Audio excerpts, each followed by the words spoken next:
Hi friends, welcome to my channel smart study with Siri. ఇప్పుడు మూర్తిమత్వం నిర్వచనాలు పార్ట్ 3 చూద్దాం. ఇవ్వబడిన సన్నివేశంలో ఒక వ్యక్తి ఏ విధంగా ప్రవర్తిస్తాడో ప్రాగుక్తీకరించడానికి దోహదం చేసేదే మూర్తిమత్వం. కార్టిల్ క్యాటిల్ని క్యాట్గా అనుకుంటే క్యాట్ సన్నివేశంలో ఉన్నది ఎవరంటే క్యాట్. 9th వన్, ఒక వ్యక్తి యొక్క చర్య ప్రతిచర్యల మొత్తం మరియు ఒక వ్యక్తి చేయగల కృత్యాల మొత్తమే మూర్తిమత్వం. కాంటర్ మొత్తం అంటే కౌంట్ చేస్తున్నట్లు, మొత్తం కౌంట్తో గుర్తుపెట్టుకోవచ్చు.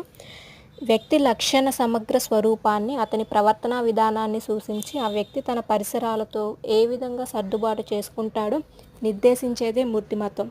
హిల్గార్డ్ సమగ్ర రూపం అంటే హిల్గార్డ్. మూర్తిమత్వం అనేది వ్యక్తిలోని సంపూర్ణమైన లక్షణాలతో కూడిన వ్యవస్థ. లెవిన్ సంపూర్ణంగా నేర్చుకుంటేనే విన్ అవ్వగలం.